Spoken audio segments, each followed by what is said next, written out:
Todos utilizamos en la vida cotidiana el sistema de numeración decimal para fechas de cumpleaños, números de sumas, fechas de nacimiento, etc. Pero ¿alguna vez te preguntaste cómo funciona este sistema? Como cualquier otro, tiene un número de símbolos para poder contar. En este caso, el sistema decimal usa los símbolos del 0 al 9. ¿Y por qué 10 símbolos? Bueno, porque en la antigüedad nuestros antepasados utilizaban sus manos para contar y usaban los 10 dedos como 10 símbolos. ¿Qué pasa cuando se acaban los símbolos? ¿Cómo seguimos contando? Usemos una analogía con un cuentakilómetros o odómetro analógico para entender cómo funciona este sistema. Nuestro cuentakilómetros tiene diferentes engranajes que giran a velocidades distintas. El del extremo derecho cuenta kilómetros, el que le sigue cuenta decenas de kilómetros, el que le sigue centenas, y así sucesivamente. El primero va girando y va contando, del 0 al 9. Cuando se le acaben los números, vuelve a 0. ¿Cómo indicamos el número 10? El engranaje de la izquierda gira de la posición 0 a 1. Ese 1 indica la decena, entonces estamos recorriendo 10 kilómetros. El engranaje que estaba en 0 pasará a 1, llegará a 9 y volverá a 0. En ese caso, el segundo engranaje pasará a 2. Y así sucesivamente contaremos hasta 99. Cuando se acaben los dígitos, tenemos que pasar a la centena. Entonces el tercer engranaje pasará a ser un 1. ¿Qué sucede con las computadoras? Las computadoras no utilizan sistema decimal. Como se basan en circuitos digitales, tienen que utilizar sistema binario, es decir, unos y ceros. Podemos hacer una analogía. Llamémosle 0 a una lámpara apagada. Llamémosle 1 a una lámpara encendida. ¿Cómo simboliza un 0 con una sola lámpara apagada? ¿Cómo simboliza un 1 con una sola lámpara encendida? Y se me acabaron los símbolos. ¿Cómo puedo hacer para simbolizar el 2 decimal? Igual que el cuenta kilómetros u odómetro, necesito agregar lámparas a la izquierda, nuevas columnas. Entonces, ¿cómo hago para indicar el número 2 con una lámpara encendida y una apagada? ¿Cómo hago para indicar un número 3 con las dos lámparas encendidas? En ese momento agoté mis símbolos nuevamente. ¿Cómo hago para simbolizar un 4 decimal? Tengo que agregar una tercera lámpara que tiene que estar prendida mientras las otras dos reiniciaron apagadas. Y así sucesivamente voy a ir agregando lámparas que van a ser intercaladas entre encendidas y apagadas para simbolizar cualquier tipo de número decimal en binario. Lo que vemos ahora en pantalla es un teclado de computadora con todas sus teclas y algunos números. ¿Te has preguntado qué sucede cada vez que presionas una tecla? Como vimos en este módulo, las computadoras no entienden de letras o sistema decimal, sino que trabajan solamente con código binario. Entonces, cada vez que presionamos una tecla, lo que se hace es una codificación. En particular, para codificar en un teclado se utiliza un código llamado ASCII. Este código utiliza 7 bits para representar caracteres, lo que le da un máximo de 2 a la 7 o 128 bits símbolos como máximo. ¿Qué sucede cuando presionamos la tecla A? Esa tecla tiene asignado el código 61 en sistema hexadecimal, que equivale al 97 en decimal y al 11000001 en binario. Este es el símbolo que utiliza la computadora para procesar esa letra y almacenarla. De la misma forma, si quisiéramos imprimir la letra A, la computadora le enviaría esa secuencia de bits a la impresora, la cual decodificaría en la letra A, que es lo que finalmente veríamos en la hoja de papel impresa. Los invito ahora a revisar la actividad práctica, donde podrán visualizar de forma gráfica los distintos conceptos relacionados a sistemas de codificación y numeración.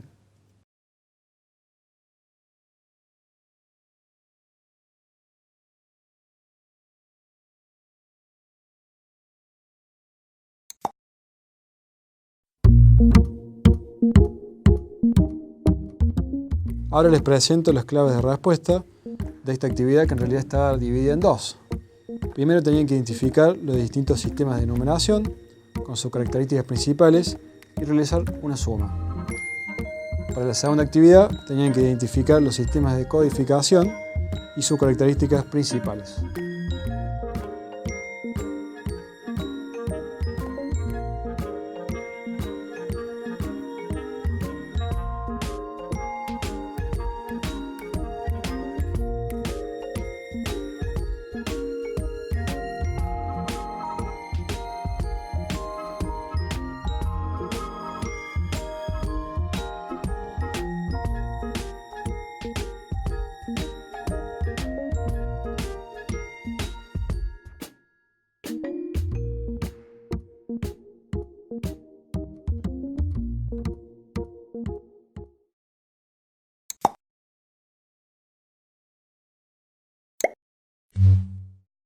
¿Alguna vez te has puesto a pensar cuando subiste un ascensor qué sucede cuando presionas un botón?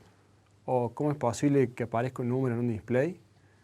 Bueno, en ese caso estás en presencia de circuitos digitales que hacen esas tareas.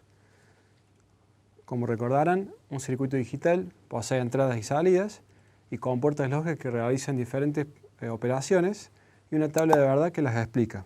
Ahora en las imágenes podemos ver los circuitos que posibilitan convertir una entrada decimal en una salida BCD, que es lo que sucede cuando presionamos el botón del ascensor. Y el circuito de la derecha lo que hace es convertir ese código BCD en un display de 7 segmentos y mostrarle el número de piso a donde queremos ir. ¿Cómo funciona el circuito conversor de decimal a BCD? Bueno, cada entrada se indica en la parte derecha de la tabla de verdad, de 0, que podría ser la planta baja, hasta 9, que sería el piso número 9. Si por ejemplo apretamos el 0, ese 1 indica que lo apretamos, y se convierte el código binario o BCD 0000. Ese código iría a otro circuito que le indicaría el motor que tiene que ir a la planta baja. Lo mismo sucedería cuando presionemos otros pisos. Se activaría esa entrada, se haría convertida al código BCD e iríamos a ese piso. En el caso del circuito decodificador de BCD a 7 segmentos, las entradas es un código BCD, por ejemplo el piso que elegimos. Supongamos que elegimos el 0, el código BCD va a ser 0000. Entonces necesitamos iluminar el display de 7 segmentos para que muestre ese número. ¿Cómo lo hace el circuito? Bueno, con su lógica interna, cuando le entra un 0000, van a salir desde la A la F un 1, es decir que esos segmentos se van a iluminar y el segmento G va a estar apagado. Eso va a formar un 0 en un display. De esta forma se entiende el funcionamiento de un ascensor muy básico. Hoy en día puede haber muchos más modernos con otro tipo de display o pulsadores con más de 9 pisos. Pero esto explica bastante sencillamente el funcionamiento de uno básico. ¿Qué otros ejemplos puede haber de circuitos digitales? Muchísimos, estamos rodeados de ellos. Por ejemplo, un aire acondicionado tiene un control remoto. Nosotros apretamos cierto botón, por ejemplo, para subir la temperatura. Hay un circuito que tiene que identificar qué botón pulsamos y en base a la temperatura anterior va a decodificar a otro circuito y le va a decir al aire acondicionado a qué número nuevo de temperatura tiene que ubicarse. Otro ejemplo puede ser un reloj digital de pulsera. En ese caso son circuitos que cuentan segundos, cuentan minutos, cuentan horas o pueden contar la fecha y lo muestran en un display. Otro caso, en el caso de un deporte, en el básquet, hay un tablero que tiene que contar por un lado los puntos, hay una persona que va a presionar un botón que va a sumar un punto, otro botón que va a sumar 2 puntos y un tercer botón que va a sumar de a 3, para simples, dobles y triples. El tablero también tiene que contar tiempo en forma decreciente, ese va a ser otro circuito. Y finalmente tiene que contar el reloj de 24 segundos en forma también decreciente y activar una chicharra cuando se quede 0. Ahora los dejo con una actividad donde podrán identificar los diferentes conceptos vistos en este módulo sobre circuitos digitales.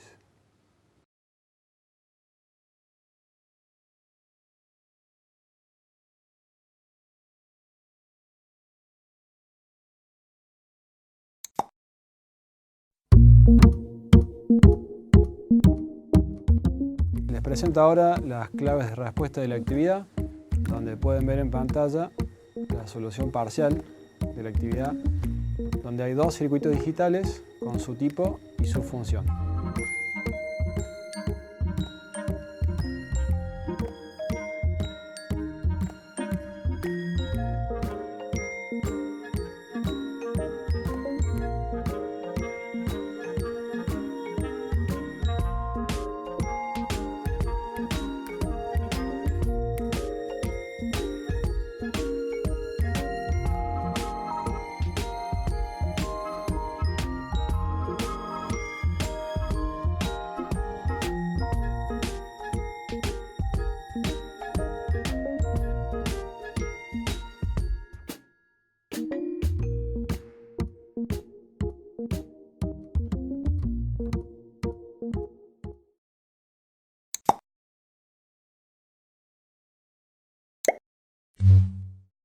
Todos utilizamos computadoras en nuestra vida diaria. Por ejemplo, ustedes cuando hacen este curso a distancia, hacen clic en diferentes enlaces para acceder a videos o textos. ¿Alguna vez te has preguntado cuáles son los bloques funcionales de la computadora? Y en el ejemplo del clic del mouse, ¿qué pasa dentro de una computadora cada vez que haces clic? Los invito a que veamos un video y veamos en forma gráfica qué es lo que sucede. Cuando haces clic en el botón del ratón, este envía un mensaje a la computadora con información sobre su posición. Al recibir el clic del ratón, el subsistema básico de entrada-salida lo procesa. Este subsistema funciona como los ojos, los oídos, la boca y las manos de la computadora. Básicamente, proporciona a la computadora una forma de interactuar con su entorno, pero también actúa como barrera para evitar que el CPU se abrume con distracciones. En este caso, el subsistema de ES decide que el clic de tu ratón es bastante importante. Oye, CPU, aquí tenga un clic. El CPU o unidad central de procesamiento es el cerebro de la computadora. Así como el cerebro no ocupa todo el cuerpo, el CPU tampoco, pero igualmente dirige el espectáculo. El trabajo del CPU consiste en buscar instrucciones en la memoria y ejecutarlas. Hacer clic con el mouse es un ejemplo de un tipo de operación de entrada-salida. Estas operaciones las realizamos todo el tiempo. Si no estamos haciendo clic con el mouse, estaremos tipeando algún teclado, tocando una pantalla, y si no estamos haciendo nada de eso, seguramente estemos leyendo un diario o viendo una película. Cualquier tipo de estas operaciones involucra el módulo de entrada-salida, el cual necesariamente se tendrá que comunicar con el CPU o el procesador, el cual se encarga de procesar esos datos y devolverlo a otra unidad de entrada-salida o almacenarlo en disco.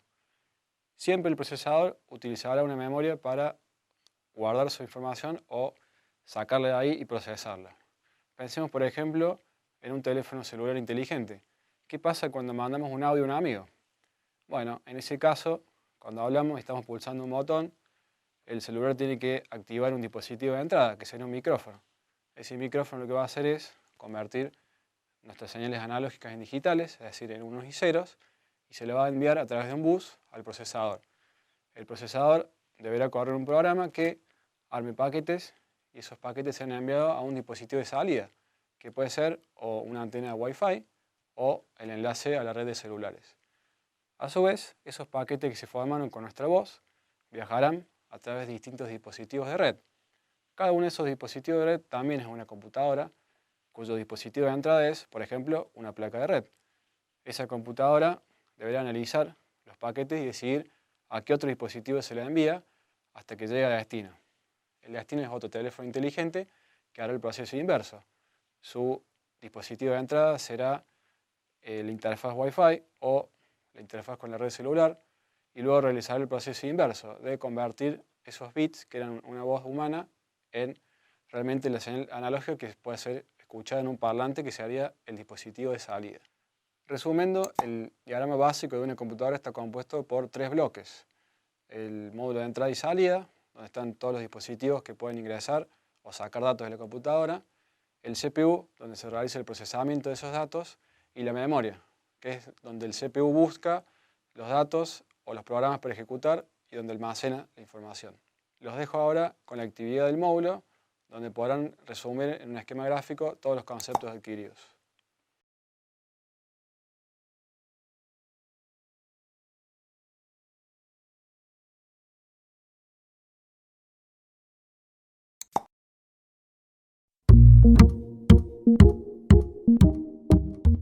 Les presento ahora las claves de respuesta de la actividad que realizaron, donde pueden ver en forma gráfica la identificación de dos módulos con su función y un ejemplo.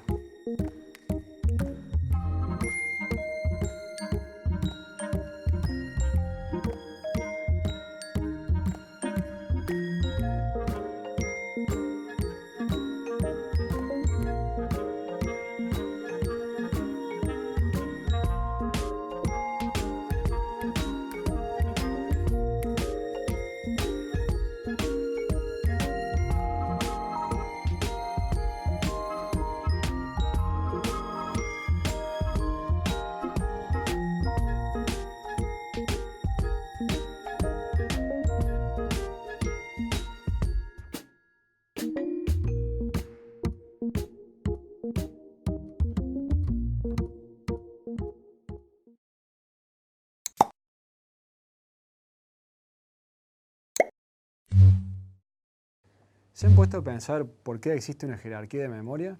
¿No sería mejor que exista una sola memoria muy rápida y muy barata y de gran capacidad?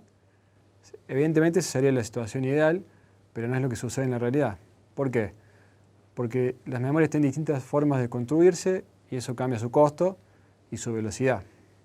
La jerarquía de memoria entonces separa a las memorias más rápidas, que son las más pequeñas y las más costosas, de las más lentas, que son las más grandes y las menos costosas. Sin embargo, cada una tiene un uso específico. El procesador necesita la memoria más rápida de todas, con lo cual se utilizan los registros. Estos registros están pegados al procesador, son prácticamente integrados al mismo, con lo cual su velocidad es prácticamente la de un ciclo del CPU. En el caso opuesto, el disco magnético es el más lento, pero el menos costoso. Entonces lo utilizamos para almacenar la información a largo plazo. Cuando hablamos de velocidad, ¿qué tan rápidas son las memorias o qué tan lentas son? Analicemos el siguiente gráfico, donde un cuadradito negro simboliza un nanosegundo. Hagamos la equivalencia. Un segundo son 1000 millones de nanosegundos, o 1 millón de microsegundos, o 1000 milisegundos. ¿Cuánto tiempo demora en leerse de la memoria L1 caché? Medio nanosegundo. En cambio la L2 requiere 7 nanosegundos. Es decir que la L2 caché es 7 veces más lenta que la L1. Si nos vamos a los cuadraditos azules, vemos que esa referencia es de la memoria principal, es de 100 nanosegundos. Si agrupamos 10 cuadraditos, vamos a tener 1 microsegundo.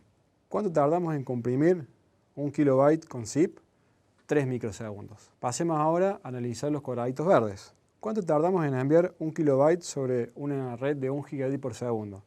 Bueno, demoramos 10 microsegundos. ¿Cuánto tardamos en leer 1 megabyte secuencialmente de la memoria? 250 microsegundos. Es decir que la memoria RAM es más lenta que el enlace de gigabit por segundo. Pasemos a analizar ahora los cuadraditos rojos. ¿Cuánto tardaríamos en leer 1 megabyte en forma secuencial de un disco de estado sólido? 1 milisegundo. ¿Cuánto es el tiempo de búsqueda de un disco, que es el dispositivo más lento en la jerarquía? 10 nanosegundos. ¿Cuánto vamos a tardar en leer 1 megabyte secuencialmente de ese disco? 20 milisegundos. Algunos datos que surgen de estos gráficos. La L1 caché es 14 veces más rápida que la L2 caché. La memoria RAM es 20 veces más lenta que la L2 y 200 que la L1. Leer 1 megabyte de disco es 80 veces más lento que leer de RAM. Otro aspecto importante era el costo. Aquí les presento yo dos costos de memorias diferentes. ¿Cuánto sale la memoria RAM por gigabyte? $5. ¿Cuánto sale la memoria en un disco magnético por gigabyte? 3 centavos de dólares. Ahí vemos la diferencia de la jerarquía de memoria. ¿Y por qué se dan esa diferencia? Bien, por la forma en que se construyen las memorias. Un disco magnético tiene partes móviles, un motor que gira, el tiempo de búsqueda y la latencia rotacional, es decir, un montón de partes mecánicas. Eso agrega muchísimas demoras. En cambio, en el otro extremo tenemos las caché o los registros. Están ubicados en el mismo procesador o muy cerca de él. Esto quiere decir que las demoras son prácticamente nada para el caso de los registros y muy bajas para la caché. Además, en el caso de registros y L1 caché, no hay buses intermedios. Estos buses lo que hacen es incluir más demoras, ya que son compartidos por otros dispositivos. Antes de cerrar esta teleclase, les dejo la actividad práctica integradora que van a tener que realizar por su cuenta.